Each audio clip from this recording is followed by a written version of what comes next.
become champion. Ja, das war der Trailer, genau.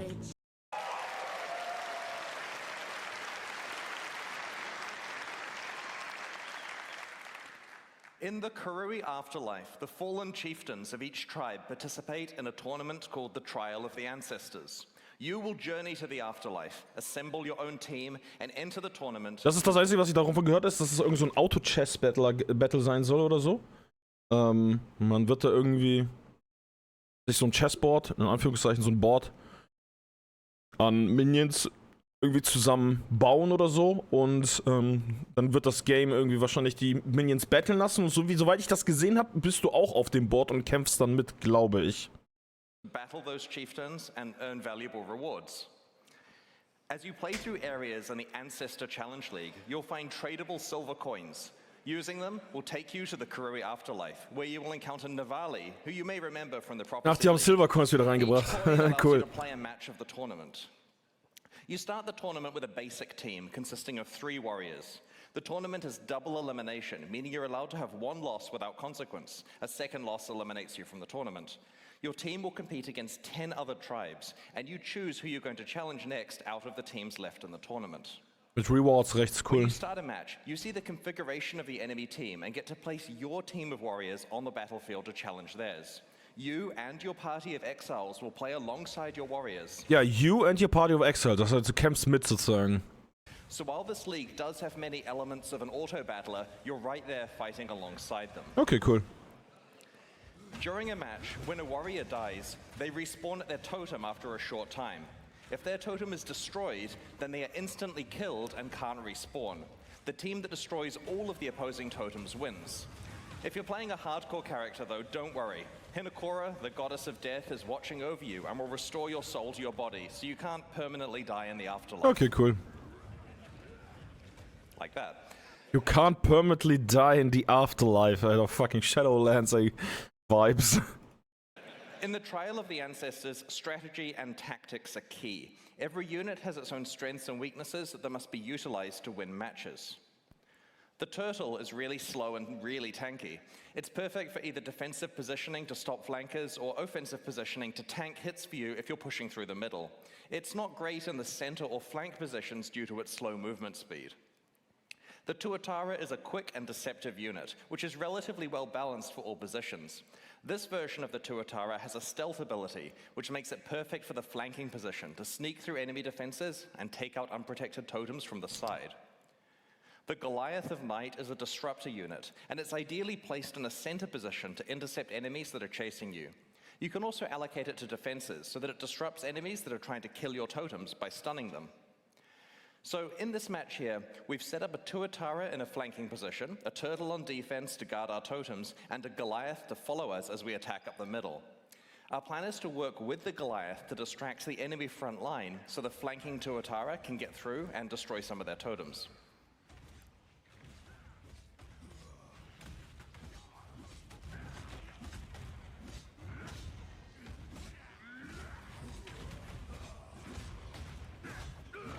Teamwork. Upon winning a match, you earn favor and other rewards. I'll talk about the other rewards shortly. There are a lot.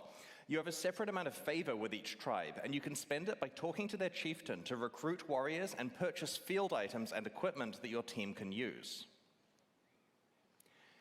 Each tribe has specific specialities. For example, Hinokora's tribe manipulates life and death.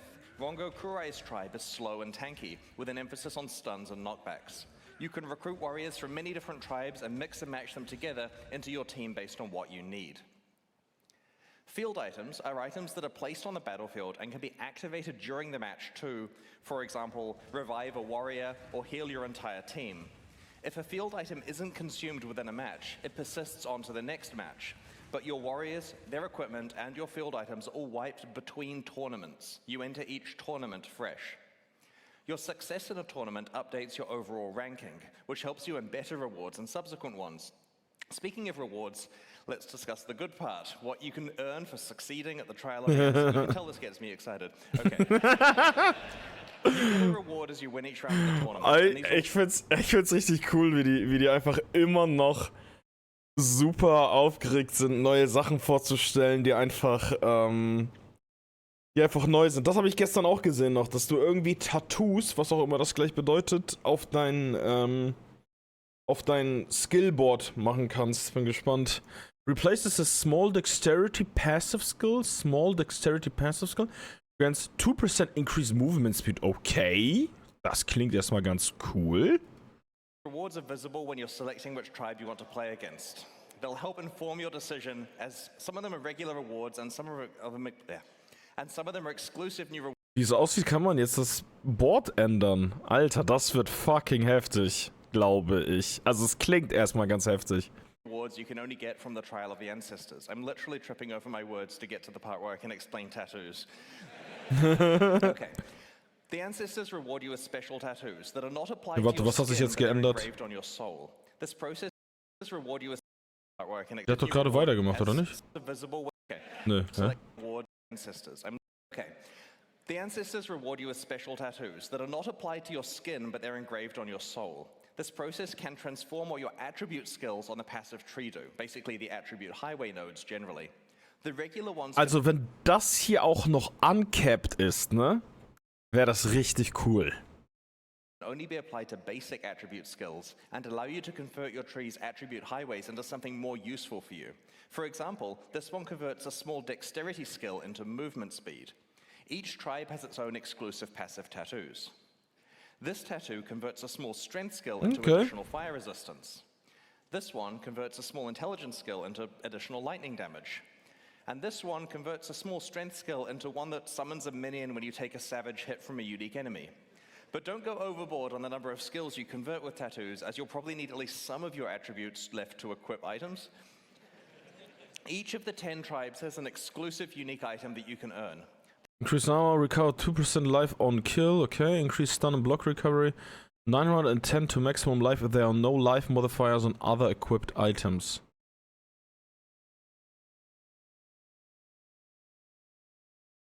Frage ist, ob diese 910 das carryen. Ich weiß gerade nicht, wie viel.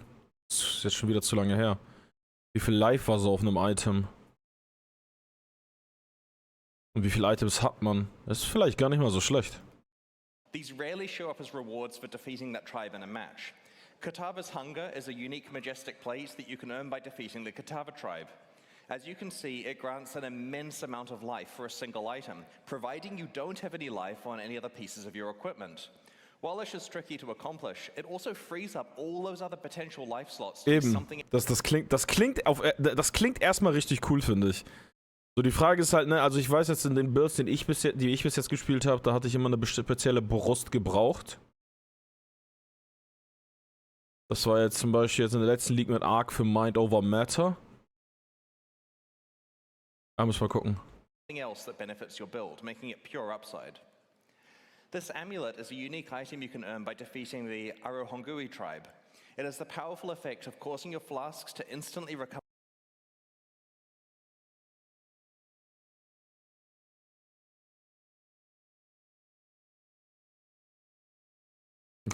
life and mana whenever you're low. This could potentially be a powerful panic button, or maybe you want to build around permanently being on low life or mana, so all of your flask usage is instant. If you manage to win the entire tournament, you'll not only receive the reward for the final match, but Hinokoro will also give you a choice of 3 additional exclusive items. Let's have a look at some of the things you may be offered. Dex and life. Every 5 seconds, gain one of the following for 5 seconds. One of the following. Your hits are always critical strikes. Okay. Hits against you, always. Okay. Mit downsides. Hits against you, always critical strikes. Attacks cannot hit you. Attacks against you always hit. Your damage with hits is lucky, and damage of hits against you is lucky. Yeah. First up, there are 4 unique items that exclusively come from Hinokoro for completing the tournament. This belt, for example, lists a plethora of really powerful properties, both beneficial and detrimental. While you're wearing the belt, the property shifts around every 5 seconds. You never know what's going to happen next. Will you always crit, always evade, never evade? Maybe you're able to find some ways to build around the detrimental effects to create as much upside Ja, as genau. possible. Daran dachte ich nämlich auch gerade. Es gibt ja irgendwie Sachen, die, wenn man nie evadet so oder so, weil du keine Decks bildest oder sowas, dann ist das halt wiederum, glaube ich, nicht so schlimm. Wenn du zum Beispiel auf Block und Armor gehst oder sowas. Das mit den Lucky Hits. Ich weiß nicht, ob es dagegen irgendwie eine Def gibt, sage ich mal. Und die Crits klingen gefährlich. Aber ich weiß nicht, ob man immun sein kann gegen Crits, glaube ich. Glaube ich nicht. Hinekora also has a selection of special, more advanced passive tree tattoos that you can only receive from her. Boah. This one transforms a 30 intelligence notable attribute skill into one that increases the level of all of your intelligence gems. You're only allowed Ja, aber limit one notable tattoo per attribute. Okay. one copy of the specific attribute combination tattoo. Trotzdem, alle ein +1, also es gibt Skills, die echt benefiten von einem zusätzlichen Level. Ich meine, es gibt Builds, die... Was war das, eine Brustplatte? War das eine Brustplatte, die irgendwie abhängig von der Farbe... Also du kannst die Gems egal wie reinsockeln, aber abhängig von der Farbe erhöhen sie entweder das Level, Qualität oder ich weiß nicht, was das dritte war. Und es gibt Builds halt, die einfach nur darum sich drehen, dass du halt nur die Level deiner Skills erhöhst, weil das einfach so viel Damage gibt. Also das klingt nice. Also award you with a new type of item called an omen. These are small items that sit in your inventory until a condition is met, at which point Was? they are consumed and something happens. In this case, when you reach 25% life, your flasks are all replenished. Now don't worry, each player can only consume one omen per combat area, so you don't have any reason to fill your entire inventory with them. Aber man hat jetzt regelrechte Totems, so in fucking Minecraft. On death, this omen is consumed and a portal to town is created. Was? Kein Cast on Death mit Portal mehr, cool! This one creates a portal on death. Das ist cool. Da würde ich jetzt sitzen und klatschen, das finde ich cool. Ich fand's immer schade, dass ich fand's immer richtig cool, sozusagen einen Cast on Death mit Portal zu haben, weil du musst dir halt vor allem, wenn du am Anfang spielst und levelst und so weiter und so fort, machst dir dann halt einfach keine Gedanken mehr darüber, sozusagen, dass du jetzt, okay, du hast jetzt wieder kein Portal geholt, jetzt musst du wieder laufen und bla bla. Und am Anfang ist es echt super angenehm, das zu haben. Und später, wenn du dann schnell genug bist, dann juckt es eigentlich schon fast kaum mehr, ne? Aber am Anfang ist es halt immer echt cool. Aber man hätte auch was anderes dabei haben können, ne? Das sind halt 2 Gem-Slots, die weg sind. Und wenn man diese Dinge dabei hat, dann nice, cool. We made it for me. It won't try Das to ist save cool. your life, but it will save you some time. Oh, ich habe jetzt schon richtig Bock auf die nächste League, Alter. On leveling up, this omen is consumed and you gain Soul Eater. Ich glaube, Soul Eater war ein Wahlbuff, oder? This one grants you Soul Eater when you level up. It's definitely worth carrying around for that occasional massive power boost. Ah, nee, oder was Soul Eater, das was Headhunter gibt. Das kann auch sein, weiß ich gerade nicht. Tradable but hard to get. So use the On using an orb of chance on an item, it will become unique if possible and this omen will be consumed. Oh, das wird teuer, glaube ich. Das wird teuer. Auf jeden Fall. Wenn das wirklich eine 100%ige Chance dir gibt, ein Unique Item zu kriegen, wenn du ein Orb of Chance benutzt auf ein ganz bestimmtes Item. Und da ist im Moment, außer die führen jetzt neue die führen jetzt neue Uniques auf den Bases ein, die sehr... Es gibt zum Beispiel, Prophecy Wand kann, glaube ich, nur zur Void Battery werden. Auch wenn Void Battery sozusagen nicht viel wert ist, gibt es ja, was gibt es da zum Beispiel? Ja, keine Ahnung, allein Heavy Belt und Leather Belt, ne, zu Headhunter und Mage Blood. Oder das Squire, halt das Schild und sowas, das sind halt Dinge, die dann halt dafür sorgen, dass du, wenn du ein Orb of Chance benutzt, dass du sehr stark potenziell ein teures Item kriegst. Das Teil wird teuer. them carefully. I shudder to think about how much this one is going to be worth in the presence of those incredibly rare unique weapons from 320. Now note, going off script again here, back in the day, when we had stuff like the Prophecy and so on that let you upgrade to rare forcibly on a specific base type, we had to block the good items by putting crap uniques on the, sorry, I meant upgrade to unique. We put crap uniques on that base type so that you couldn't get it every time. Yeah. Well, we stopped doing that. So a lot of the uniques that were upgraded in 320 are just the only thing on the base type. So items like this let you deterministically get something quite valuable, hence they're quite rare. Nice. The most exciting one. Cool. though. Jetzt kommt's. Finally, Hinakura can offer you a lock of her hair. This is a very special currency item that lets you foresee the result of using another currency item to craft something. Was? Allows an item to foresee the result of the next currency item used on it.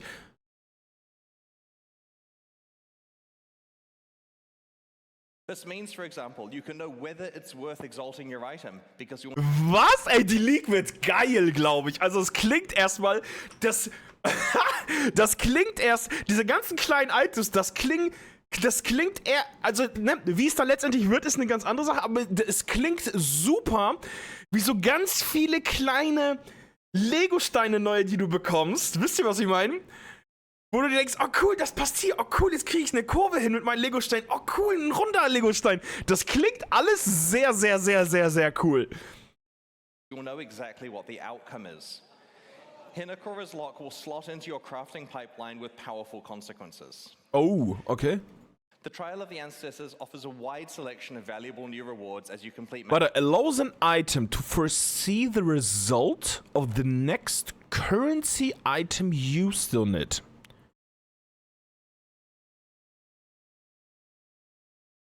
Aber die Frage ist, nutzt du dann das und dann ein Exalt und dann hältst du es drüber und siehst es sozusagen?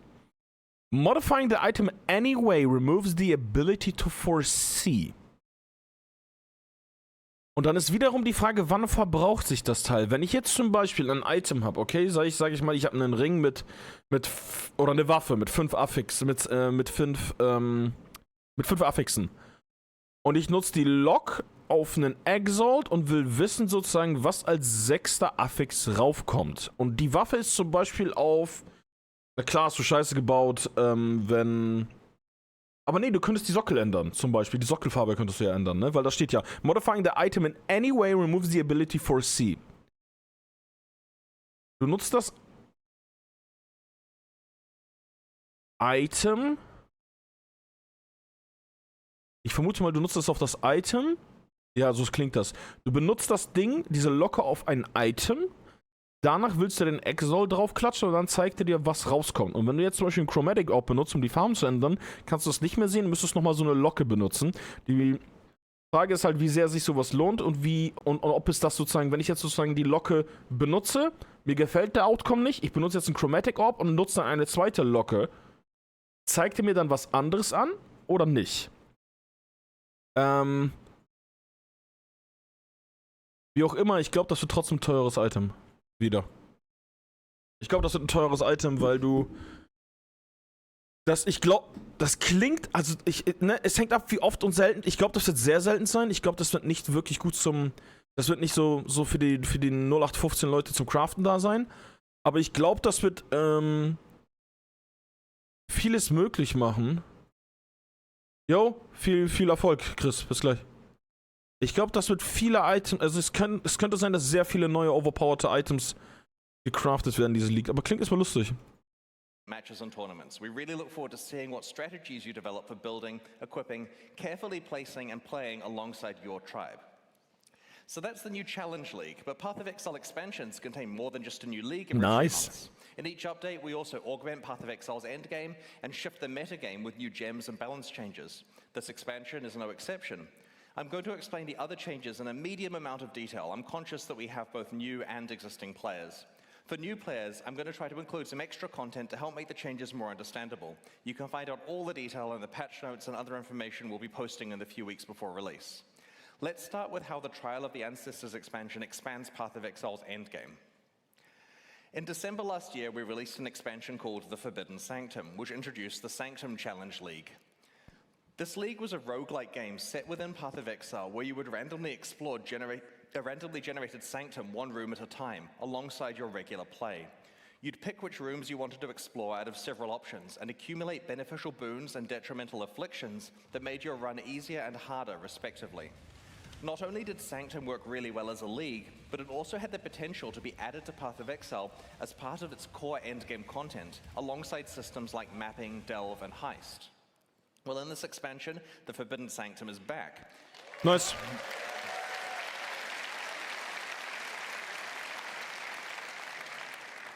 I've really been looking forward to this one. We're reintroducing the Sanctum as core content in Path of Exile's endgame. Cool. You'll initially meet Divinia, the Sanctum NPC, in Act 10. Sanctums are now tradable items that you can find while playing maps in the endgame. A forbidden tome represents a whole floor of the Sanctum, and its rooms can be played back to back, or you can take breaks between them and do something else if you choose. Upon successfully completing that Sanctum floor, the next floor is generated as a tradable item with all of the state of your Sanctum run built in. Cool.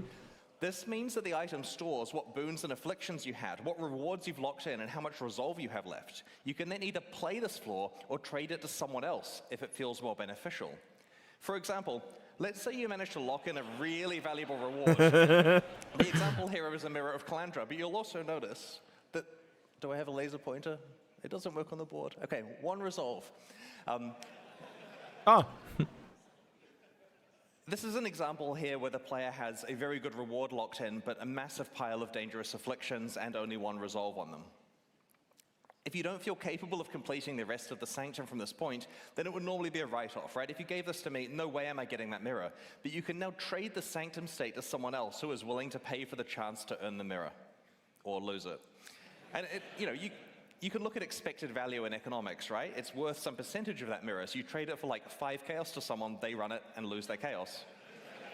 Richtig, aber du hast eine Chaos. Your relics, which act as passive bonuses within the Sanctum, are locked in for the run when you start the first floor and can't be changed for the rest of the run. Speaking of relics, they're now tradable and have been rebalanced around this. Okay. To those of you wondering, we have decided against bringing back sanctified relics for now. A complete Sanctum run now requires killing the final boss, Lycia, in both her first and second form. She will always drop a unique relic, and these have been reworked and replaced as we rebalanced everything. An important aspect of the new Sanctum balance is that your primary defenses now have some effect on protecting your resolve. Your armor allows you to mitigate resolve loss, and your evasion grants you a chance to avoid resolve loss entirely, a lot like how armor and evasion work. Okay. Your energy shield grants you resolve Aegis, which is a mechanic that works similarly to how energy shield behaves for life.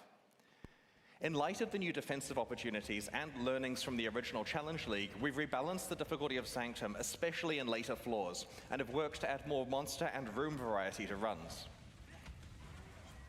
We've added new boons and afflictions themed around the new defensive mechanics and have rebalanced many of the other ones. Like other optional endgame systems that involve tradable items, players who don't want to play Sanctum can trade their Sanctums to other players in exchange for an item or currency that benefits them more. Successful Sanctum play can generate a lot of rewards. It'll potentially be possible to build characters dedicated to Sanctum running and just farm Sanctums repeatedly in order to profit. Sanctum isn't the only improvement that Trial of the Ancestors brings to Path of Exile's endgame. We're also introducing 16 new Atlas Keystone passives to the Atlas passive tree. As a quick summary for new players joining us, the Atlas tree is a system that allows you to customize your endgame experience in Path of Exile. As you complete different maps, you gain skill points that can be allocated in the tree.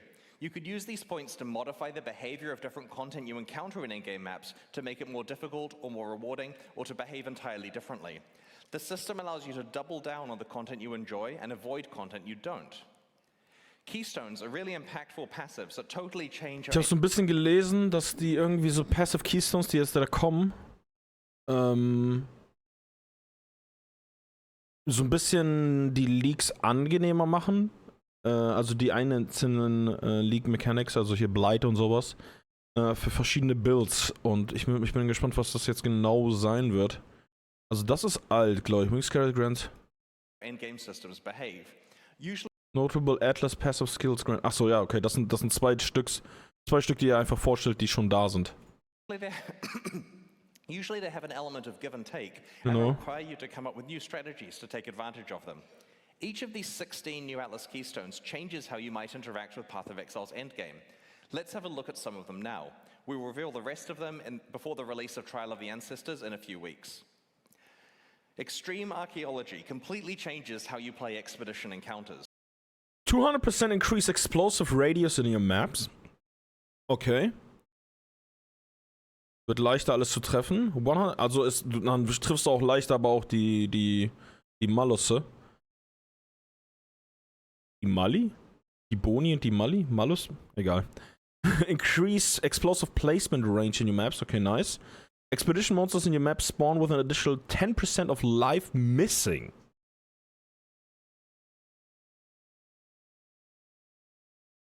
Number of explosives is 1. Okay. Das ist ja. Okay, aber das ist das, was mir jetzt gerade gefällt, ist, dass du dir keine Gedanken mehr darüber machst, von wegen, wie packst du deine Bomben hin? Du hast einen Explosive, das war's. Klick, zack, boom, weiter. Instead of placing a series of regular explosives, you now place one gigantic explosive. Every single chest or monster in the blast radius is affected by every remnant in that radius.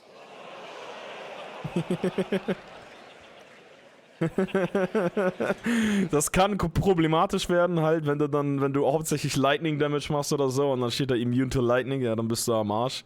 Musst du halt aufpassen, aber es klingt erstmal ganz lustig. Und vor allem schneller, das ist das. Das ist kein Rumgeklicke mehr, gucken, was du machst, sondern du guckst eben nur, okay, ist in diesem Blast Radius etwas, was dich komplett negated? Nein, okay, los geht's.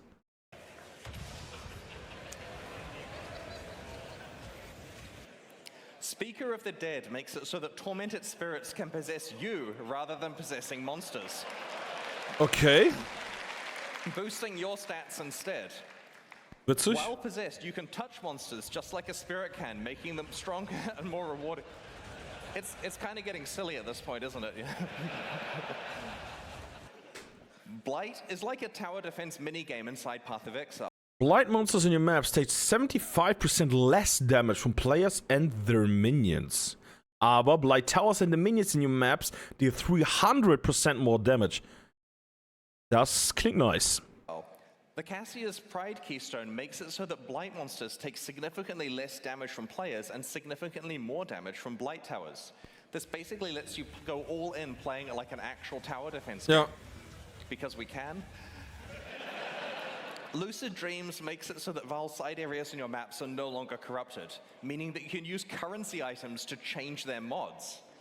Okay, die Frage ist, was bringt das? Gibt's in Valside Areas irgendwas Besonderes, Gutes? That's right. When you encounter a Val side area, the keystone lets you craft it. Ja, okay, die Frage ist, also ich verstehe halt nicht, ob es irgendwas in den Valside Areas gibt, dass es wirklich worth it macht, sag ich mal, da zu sitzen und die Dinger zu craften.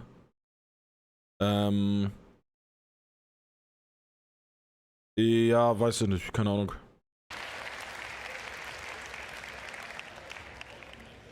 Yeah, so we rebalanced the side area mods, we've improved reward outcomes, and we've made the downside mods a bit more punishing, you know, just to make it interesting if you try to go for the good outcomes. You may also rarely encounter a unique Val side area. Ah, okay, guck. Destructive play makes it so that the Maven will summon between 1 and 3 extra random map bosses when you are fighting witnessed map bosses. Da. The Maven summons 1 to 3. Oh, das klingt auch cool. Wenn du Maven wirklich diese Dinger farmen willst, dann kriegst du die wahrscheinlich richtig schnell gefarmt. Additional bosses when witnessing map bosses. Modifiers to the final map boss in each map also apply to these summoned bosses. Das bedeutet, du könntest ganze Zeit eine Map ballern und es kommen dann zufällig 1 bis 3 neue Monster und du könntest die ganze Zeit einen Maven spielen. Richtig? Du könntest die ganze Zeit einen Maven spielen, obwohl du nur eine Map machst. Die Frage ist, ob es sich lohnt, dafür die Altare aufzugeben. Ich glaube nämlich nicht. Wobei wiederum, gab es nicht irgendwie die Chance für Awakened Orbs bei Bossen, wenn die mit Maven Witnessing spielt, oder war das nur für Maven? Weiß ich gerade nicht. Hallo Sarah, wie geht's? Wie steht's? This keystone is analogous to the Eldritch. Ja. This is a threat. Ja, wieso muss ich übertrinken, wenn du da bist? Bin krank. Ey, yo, ich bin auch krank, Alter. Nein, bin ich nicht. Gute Besserung. Hast du nicht genug Wasser getrunken?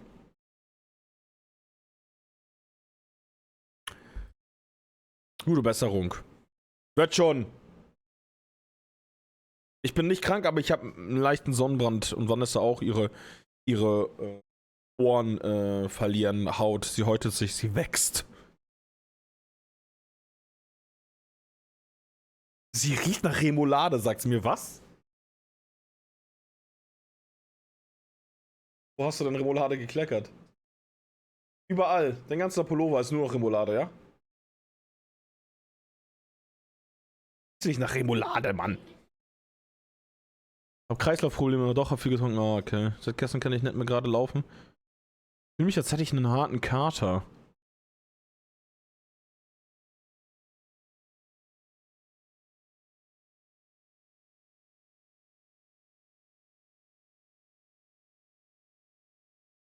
Du kriegst aber keinen Schlaganfall, oder? Also jetzt nicht mehr so als Witz, sondern halt wirklich. Kannst du das machen? Ja, dass du bis jetzt lebst, das bedeutet leider nichts.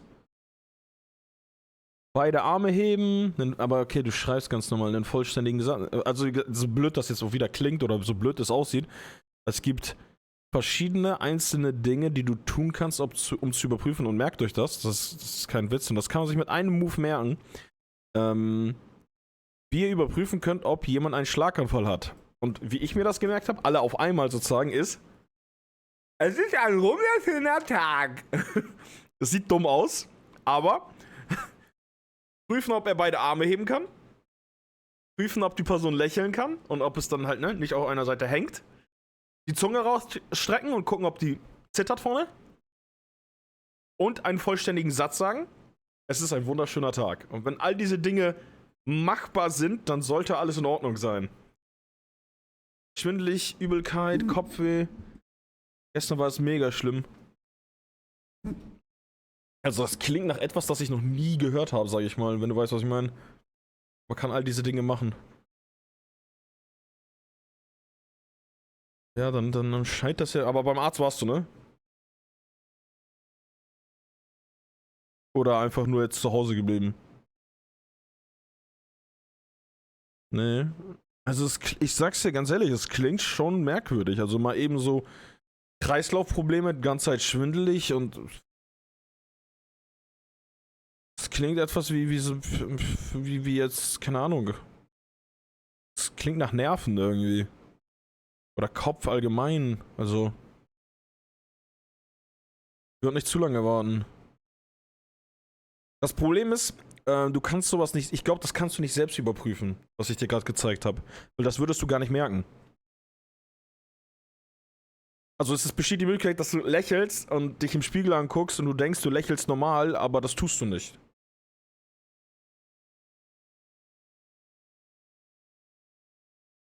Du nimmst bei einem Schlaganfall teilweise gar nicht mehr richtig wahr, was du vorher wahrgenommen hast. Also ich weiß nicht, wie ich es erklären soll. Ich kann es mir auch selbst nicht vorstellen. Aber es sind so, ich weiß nicht, ich habe mal in der Schule hat uns damals eine Lehrerin erzählt, wie irgendwer aus ihren, ob es ihr Bekanntenkreis war oder ihre Familie, ist irgendwer, den sie kannte, erzählt hat, wie die in einem Restaurant waren und die Person dann an der Wand geguckt hat, sich ein Gedicht durchgelesen hat und gefragt hat, wieso da nur das halbe Gedicht steht. Und da stand aber das Ganze.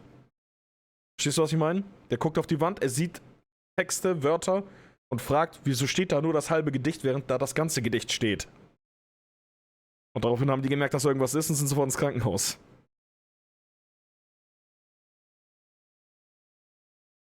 Habe ich bei Migräne. Ja, genau. Vielleicht kann man sich das. Ja, das klingt nach Migräne dann. Okay. Habe ich bei Migräne. Okay. Und so ähnlich. Das ist geil. Und so ähnlich, beziehungsweise glaube ich, extremer ist es halt eben bei einem Schlaganfall. Weißt du, wie ich meine? Du hast ja auch, ich glaube. Es gibt auch irgendeine OP, ich weiß aber nicht, wo genau sie gemacht wird oder in welcher Situation sie gemacht wird, aber irgendwie werden dann deine zwei Gehirnhälften, da gibt es irgendwie so eine Verbindung zwischen zwei Gehirnhälften, diese wird durchtrennt.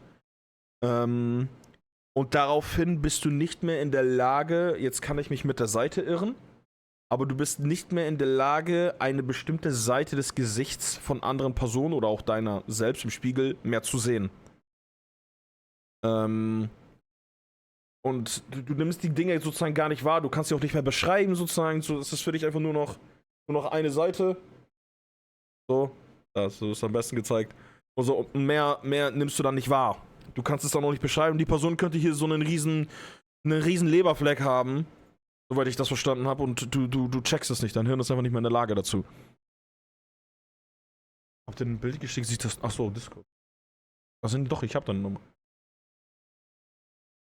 Ja, das sieht normal aus.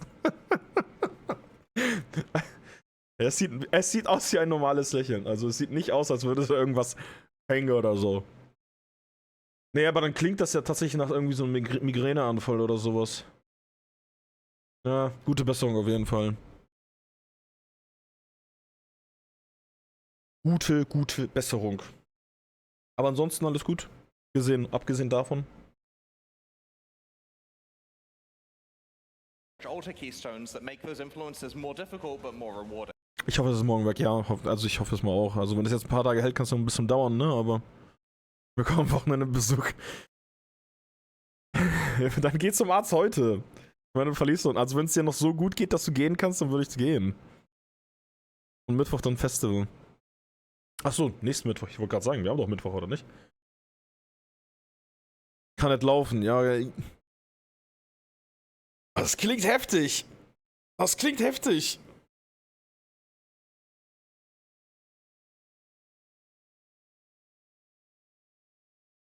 Muss ich sagen.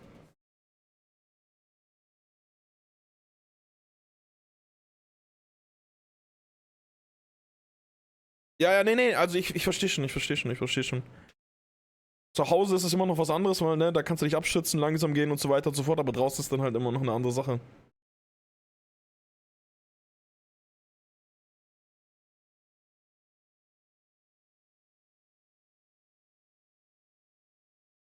Also ich weiß halt nicht, was ich dir sagen soll, weil ich finde, das klingt schon kritisch.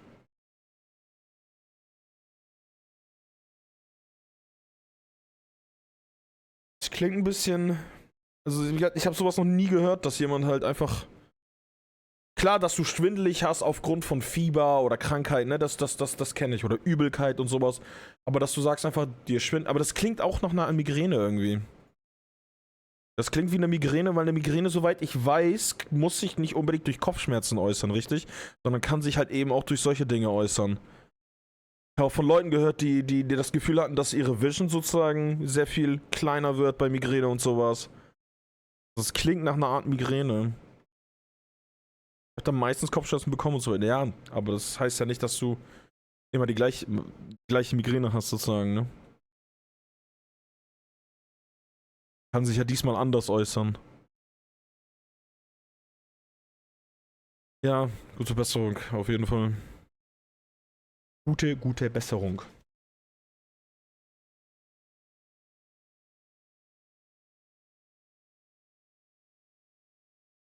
Arigato. Yamete kudasai, senpai. There are another 11 new Was war das keystones jetzt? This keystone is Ach so, analogous das. to the Ja, das ist cool. keystones that make those influences more difficult but more rewarding. Das klingt richtig cool. Bin gespannt. There are another 11 new keystones that we'll reveal over the next few weeks. Together, these 16 keystones mean that regardless of how you enjoy your maps, you'll have plenty of new ways. Will keiner, aber die waren mega. Was, du einfach gucken oder willst du einen kaufen? Ah, bei einem. Okay, ich wollte gerade sagen. Ja, ich weiß noch, wo wir unsere Katzen geholt haben. Da haben wir uns auch halt die Katzen auch. Wir haben da eigentlich an diesem Moment, habe ich noch nicht geplant, dass wir Katzen haben werden. Aber haben wir uns die auch einfach angeschaut und dann waren das auch so 6 Würmer, so ganz kleine, ne? Und das waren auch super lustig. Irgendwo habe ich auch noch ein Video, müsste ich mal raussuchen. Wo wir mit denen so ein bisschen rumspielen und dann ist Dewey, als er noch super klein war, ist er auf meine Hand irgendwie geklettert und ne, ich habe ihn hochgenommen und der wollte nicht weg sozusagen. Und dann habe ich ihn hochgenommen und in der Hand gehabt und sowas. Ich kann keinen holen wegen dem Hund von meiner Mutter. Achso, okay. Ja, aber willst du einen oder wie? To play Path of Exile's endgame in this expansion.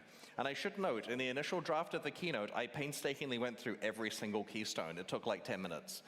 But we'll put them in the news to save you some time here. In the Trial of the Ancestors expansion, we're shifting Path of Exile's metagame in several ways. The first is by introducing 14 new support gems. Irgendwann ja, ich liebe Hunde. Ich mag Hunde nicht. magst dieses dreimal täglich rausgehen, dann ab und zu immer nochmal so ein bisschen Auslauf geben und dann Hunde sind so viel Arbeit, Katzen sind so viel angenehmer, die pennen jetzt einfach die ganze Zeit. Ab und zu kommen die, geben dir ein paar Kopfnüsse, weil die Hunger haben oder weil die Aufmerksamkeit wollen, dann streichelst du die ein bisschen durch, dann gehen sie wieder und gut ist. Dann spielst du mal ab und zu mit der Angel mit denen und dann powern die sich ein bisschen aus und fertig. Hunde sind mir viel zu viel Arbeit. Which are designed to take existing categories of skills and provide entirely new ways to play them. For full information, check the final gem hovers when we post them in the next few weeks. Let's have a look at a handful of these support gems now. In Path of Exile, war cries usually buff your party but don't directly hurt monsters. The Corrupting Cry support gem turns war cries into damage-dealing skills by making them inflict corrupted blood on monsters affected by the war cry or by your attacks that it exerts. Okay. The Returning Projectiles support gem causes projectiles from supported skills to return to you. Wow, ich glaube, das wird heftig. Das sieht richtig overpowered aus. Deswegen war Lightning Arrow in der letzten League so stark. Weil die Arrows halt von Wänden zurückgebounced sind. Und jetzt haben die einfach einen Gem draus gemacht.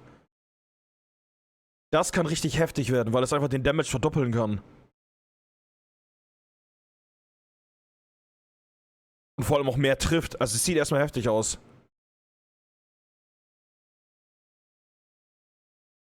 Ultra Unterzeugung, aber ja, kann man mit ihnen aufwachsen. Kann kein Leben ohne. Ja, okay. Piercing all targets, but dealing a little less damage. I think there's another example too.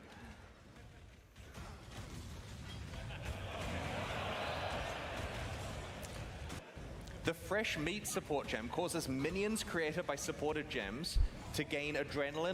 Fresh Meat support gem causes minions created by support. Muss man eben. Diablo aus.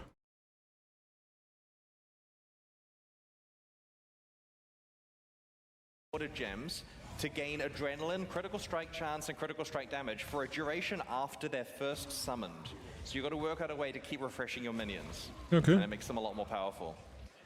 The Flamewood support gem causes totems to trigger projectile mortars at enemies that hit them. This is particularly synergistic with totems that can taunt enemies, such as Decoy Totem, or one of the new Chieftain Ascendancy skills that I might talk about shortly. The Sacrifice support gem works on spells that you either cast yourself. Ist das mein PC oder ist das der The Stream? Sacrifice support gem works on spells Okay, that the you stream. either cast yourself or through totems. These spells now sacrifice a percentage of your current life or the totem's life to gain additional chaos damage based on how much life was sacrificed. The Frigid Bond support gem affects link skills and causes a cold mist to come over them.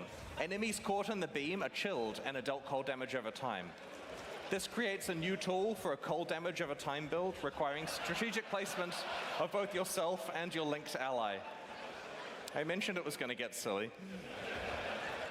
The Locust Mine support gem looks OP and affects attack skills that use bows and wands. Instead of directly using the supported skill, you throw mines in an arc that use that skill for you, targeting your location when you detonate them. In addition to these gems, there are another 7 that we'll be revealing over the next few weeks. In addition to the 14 new support gems, our balance work for the Trial of the Ancestors involved us revamping 2 Ascendancy classes. These are the subclasses that you can specialize in as you play through Path of Exile's campaign. Each main character class has 3 Ascendancy classes available. In the last expansion, Crucible, we overhaul the Pathfinder and Saboteur. This time, it's the Guardian and Chieftain, which are specializations of the Templar and Marauders, respectively. While we were very happy with the theme of the Guardian, it was falling behind the power level and popularity of other Ascendancy classes. Our changes in this expansion have modernized the class and will present you with more relevant build opportunities than before. Brace yourself. Okay. Path of Exile 102. Harmony of Purpose can power up parties using link skills. Time of Need now completely cleanses and heals you every 4 seconds. Radiant and Unwavering Crusade both fully embrace the Holy Summoner theme by giving you access to some exciting new types of minions that are exclusive to this Ascendancy class. We have this picture on the announcement page, pathofexile.com/ancestor for you to scrutinize. Next. While the Guardians revamp Bin mal was lucky. similar to Danke, that of Sarah. the Pathfinder, the Chieftain has received the Saboteur treatment. To be honest, we were unhappy about many aspects of this Ascendancy class in its old form, and so we have completely redesigned it. You can play it now.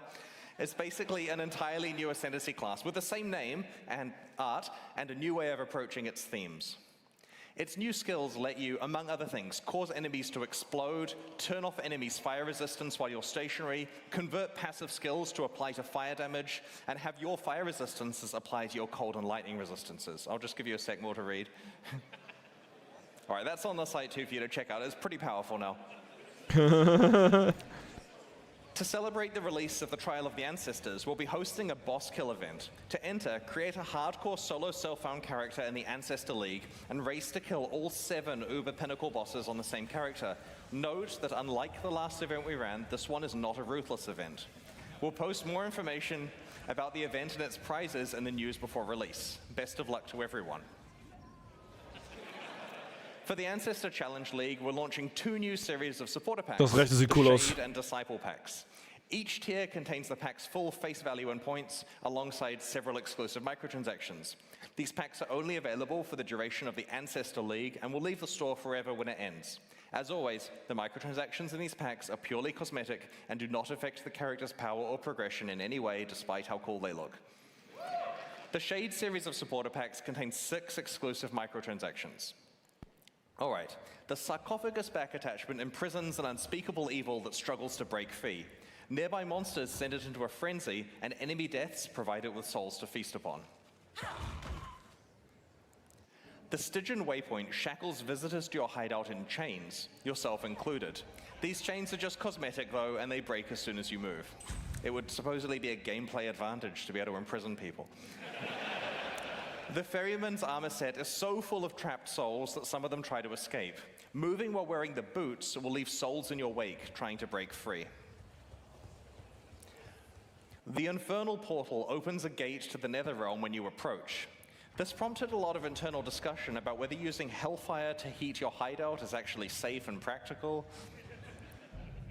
The Demon-bound crafting bench allows you to enslave a malevolent entity to craft items for you. Be warned, it has a sharp tongue and will mock you mercilessly.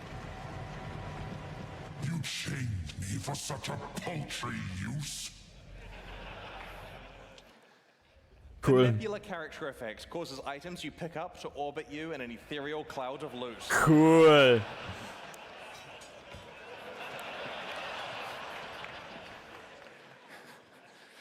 The Disciple series of supporter packs also contains 6 exclusive microtransactions. Look at dog.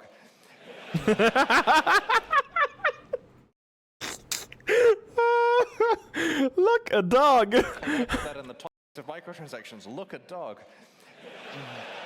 I'm going to put that in the top pack. The Hero's Landing finisher effect summons a marble statue from the heavens to execute unique monsters you defeat. You decide whether it's the sword or the huge lump of rock that actually kills them. The Bell Tower map device heralds the opening of a new map with a peal of bells. Start to run out of portals though, and it will reflect your desperate situation.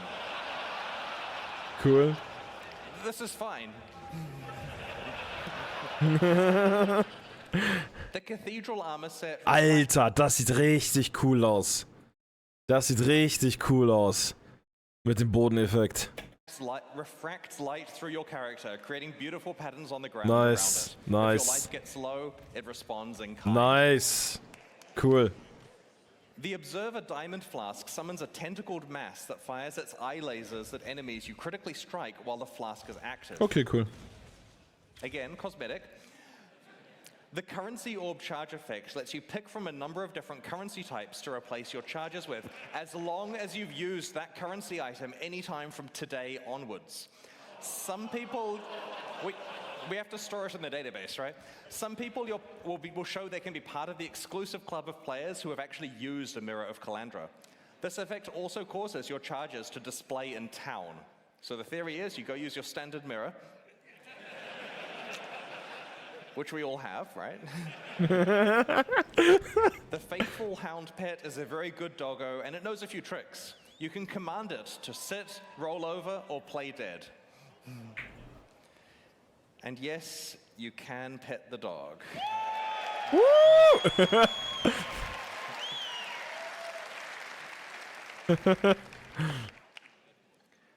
These new packs are available right now at pathofexile.com/purchase, and purchases like these directly fund the ongoing development of Path of Exile 1 and 2. Meanwhile, the Lithomancer and Enchanter packs leave the store forever at the launch of Trial of the Ancestors, so now's your last chance to purchase them. There's some good stuff in those too. Thanks for your continued